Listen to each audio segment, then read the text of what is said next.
gobaith, a rhoddwr pob llawenydd.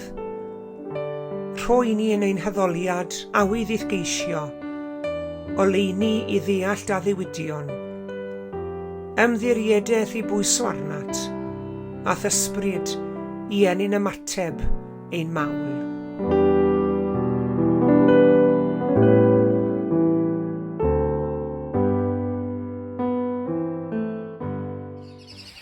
Bore da iawn i chi gyd a chroeso cynnes iawn i chi i'r oedfa ddigidol yr wythnos hon. Diolch yn fawr iawn i chi gyd am ymuno ni. Gobeithio gewch chi fendith o gyd addoli â ni. Croeso cynnes iawn.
Dyma un o athrawon y gyfraith yn codi roi prawf arno gan ddweud, athro, beth a wnaf i etifeddu bywyd tragweddol? Meddai ef wrtho, beth bynnag sy'n ysgrifenedig yn y gyfraith, beth a ddarllenni di yno? Atebodd yntai, car yr arglwydd y dduw ath holl galon, ac ath holl enaid, ac ath holl nerth, ac ath holl feddwl, a char dy gymydog fel ti dy hun. Meddai ef wrtho, atebais dyn gywir, gwna hynny, a byw fyddi. Ond roedd ef am ei gyfiawnhau ei hun, ac meddai wrth Iesu, pwy yw fy nghymydog? Atebodd Iesu, yr oedd rhyw ddyn yn mynd i lawr o Jerusalem i Jericho, a syrthiodd i blith lladron.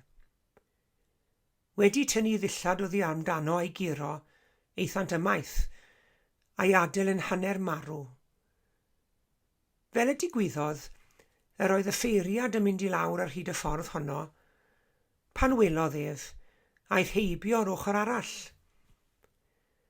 Yr un modd daeth lefiad hefyd at y man, Gwelodd ef, ac aeth heibio o'r ochr arall. Ond daeth teithiwr o Samariad eto. Pan welodd hwn ef, tosturiodd wrtho. Aeth ato a rhwymo'i glwyfau, gan arllwys olew a gwin arnynt.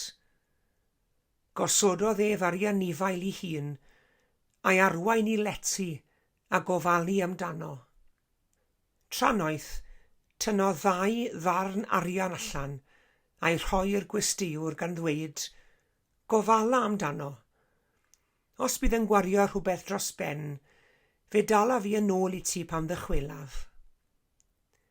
Prin o'r 3 hyn dybu di, fi'n gymydog i'r dyn a syrthiodd i blith lladron. Meddai ef, yr un a gymerodd drigaredd arno. Ac meddai Iesu wrtho, dos, a gwna dithau yr un modd.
Mae'n siŵr gen i bod rhai ohonoch chi wedi clywed ar y newyddion bod y bont eiconic sydd yn cysylltu Sir Fôn a'r tir mawr yn dathlu ben blwydd yn 200 mlwydd oed. Fe gafodd Pont Menai, neu Pont y Borth fel mae'n cael ei hadnabod yn lleol, i adeiladu gan y peiriannydd sifil Thomas Telford ac fe hagorwyd nôl yn y flwyddyn 1826. Ychydig flynyddoedd cyn hynny fe gychwynnodd Telford waith ar wella'r ffordd rhwng Llundain a Chaergybi, gan weld y perygl o deithio ar draws y Fenai gyda gwyntoedd y môr yn gryf iawn. Ac yn sgil hyn, fe benderfynodd ddylunio Pont y Borth, sef pont grog fwyaf y byd yn y cyfnod hwnnw. Mae pontydd yn bethau pwysig iawn ar dirlun ein gwlad, ond mae pontydd eraill sydd angen i codi hefyd, a smor rhain yn ymddangos ar unrhyw fap. Ponty sydd yno ni ydyn nhw. Ponty sydd angen i ni ei codi, a'i cynnal hefyd. Ac eto, i ni fel sy'n ni'n byw mewn byd heddi sydd yn llawn waliau, yn llawn miriau, ac nid yn llawn pontydd. Miriau ofn, miriau balchder, miriau camddealltwriaeth, miriau godwyd gan hanes, gan boen, gan ddiwylliant, gan wleidyddiaeth, y weithiau hyd yn oed gan yr eglwys a chanenwadau hefyd, cofiwch. Ar ôl daeargryn mewn trefach, fe sylweddolodd yr archifwyr fod cymdogaeth wedi gwahanu gan hollt ddofn yn y ddaear.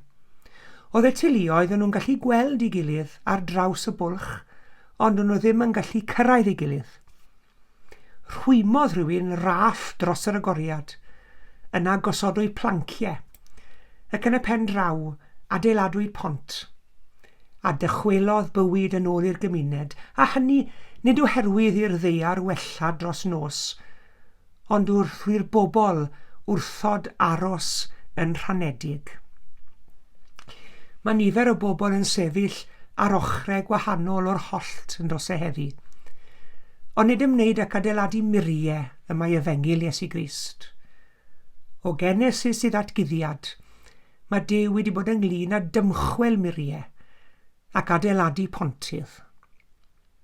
Yn gyntaf i gyd, mae Duw yn adeiladu pontydd. Yr hollt neu'r bwlch fwyaf a welodd y byd eriod yw'r bwlch rhwng y Duw sanctaidd a dynoliaeth ddrylliedig. Fe griodd beiau a ffeileddau'r ddynoliaeth fwlch mawr, neu ryw geinant mawr na allwn ni ei groesi. Dyw ein gweithredoedd da ni, na'n crefydda ni, nac unrhyw ymdrech o'n heiddo ni yn gallu pontio'r pellter hwnnw. Dychmygwch blentyn wedi ddal ar un ochr i afon wyllt, tra bod rhiant yr ochr draw. Mae'r plentyn yn gallu oifad, dyw e ddim yn gallu nofio. Mae'r cerynt yn rhy gryf. Wel, dyw rhiant ddim yn gweiddi cyfarwyddiadau'r plentyn o dyw e. Beth mae'r rhiant yn neud ond camu mewn i'r dŵr, teimlo grym yr afon, cario'r plentyn drosodd i'r ochr draw yn ddiogel. A dyna jyst beth nath Duw i ni. Dyna jyst beth nath Duw droso ni. Nid gweiddi cyfarwyddiadau o'r nef nath e. Na chwaith mynnu ein bod ni'n adeiladu'n ffordd i fyny ato fe. Yn hytrach, fe ddath e lawr ato ni. Fe gyhoeddodd yr apostol Paul yn ei lythyr at yr Effesied, oherwydd ef yw ein heddwch ni. Mae'r wal o gasineb oedd yn ein gwahanu ni wedi ei chwalu ganddo. Iesu Grist yw'r bont. Iesu yw'r bont sydd yn pontio'r gygendor rhwng y Duw sanctaidd a ni y ddynoliaeth ddrylliedig. Yn ail mae Iesu'n galw ni fod yn adeiladwyr pontydd. Nid adeiladwyr waliau na muriau, ond adeiladwyr pontydd. Fe ddwedodd Iesu gwneud byd y tangnefeddwyr. Sylwch taw nid dweud, meddai Iesu, nid dweithon ni siarad am dangnefedd, nid dweithon ni i sgwrsio am heddwch.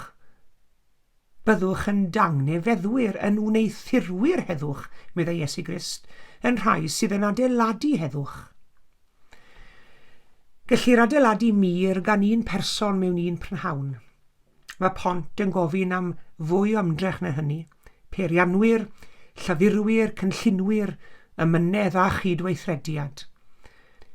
Mae'r wal neu'r mir yn gallu gwanhau yn gyflym iawn, ond mae'r bont, i fod hi'n cymryd llawer mwy amser i'w adeiladu, yn gryfach o lawer ac yn para'n hirach.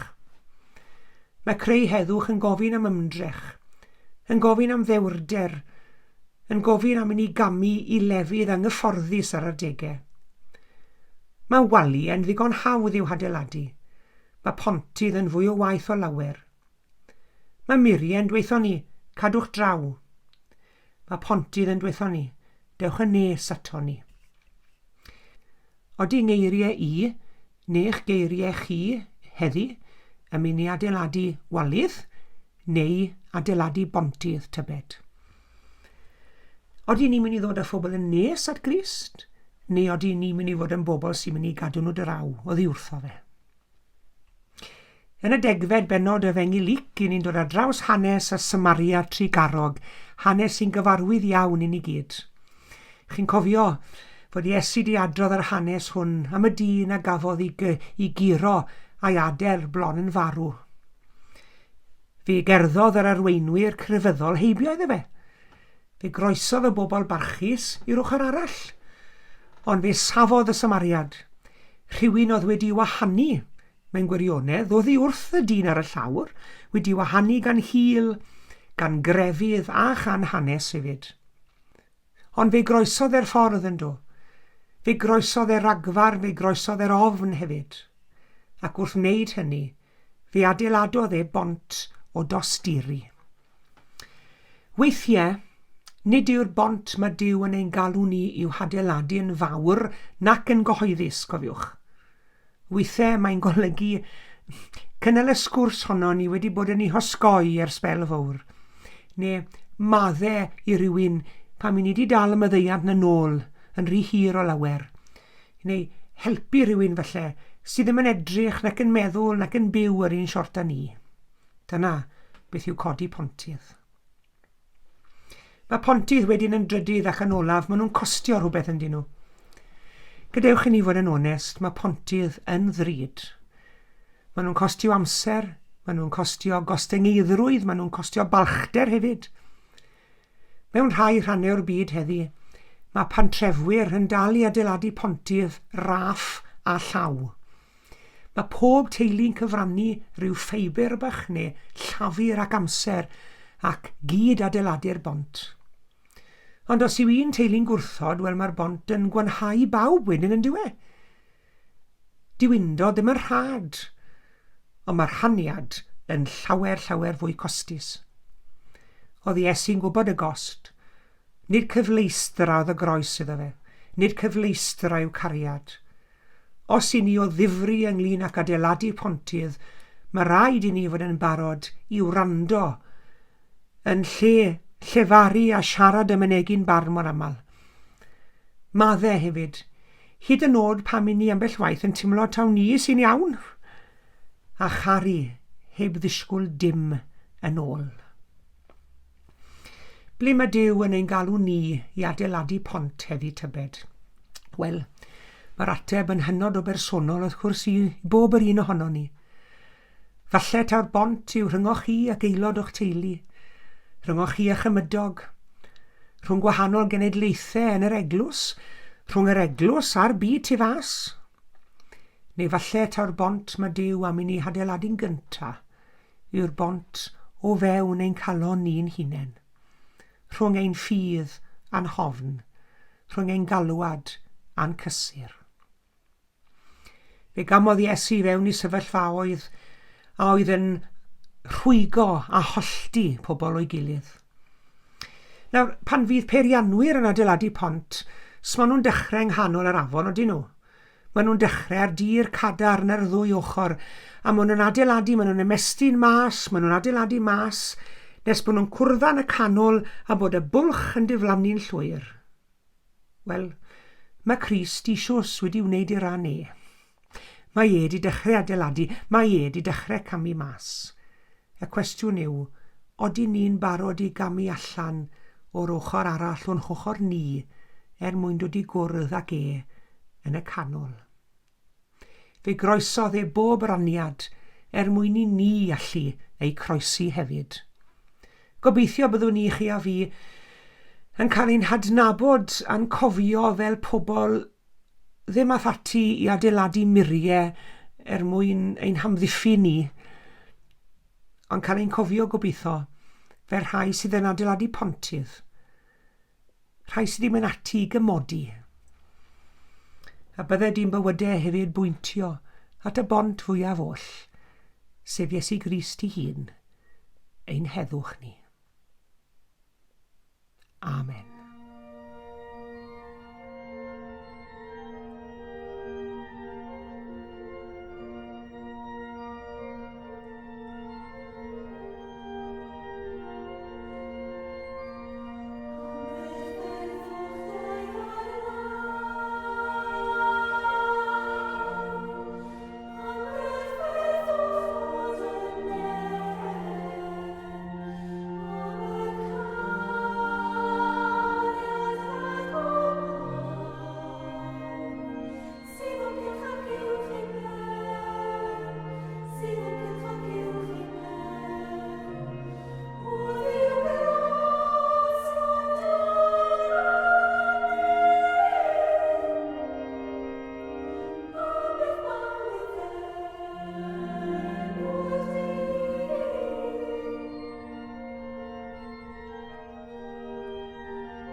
Ein tad yr hwnnwyd sy'n y nefoedd.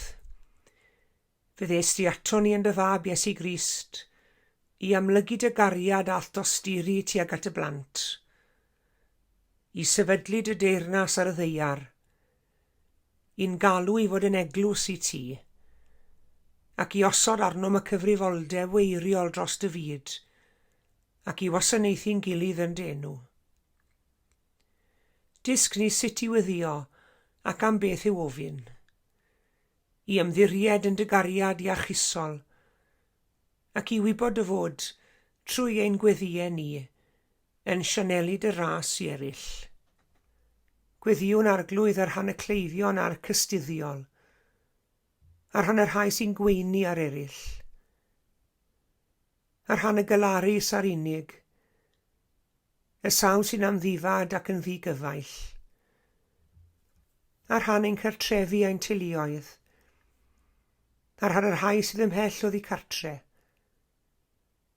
ar ran y tlawd a'r digartre, ar ran ffoduried a'r newynog,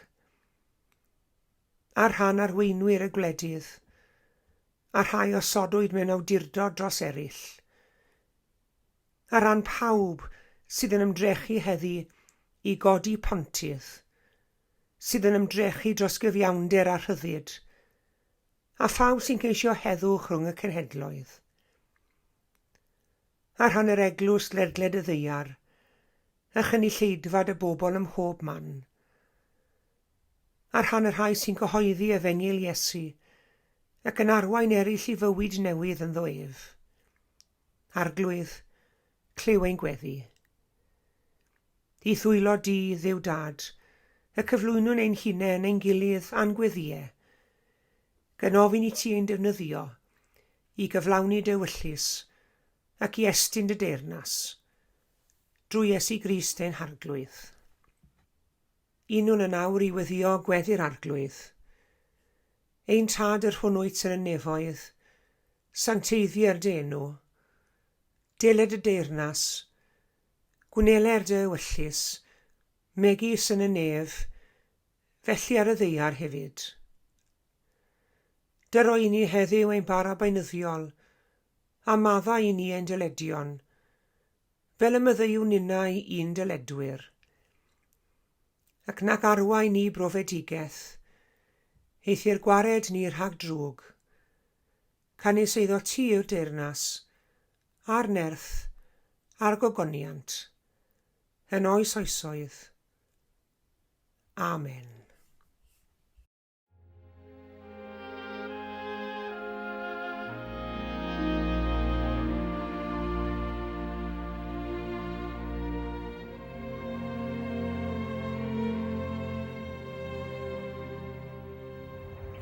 Diolch yn fawr iawn i chi gyd am eich cwmni yn yr oedfa. Tan y Sul nesaf, cadwch yn ddiogel ac yn iach, a gras ein harglwydd Iesu Grist a chariad Duw a chymdeithas yr ysbryd glân, a fyddo gyda ni oll. Amen.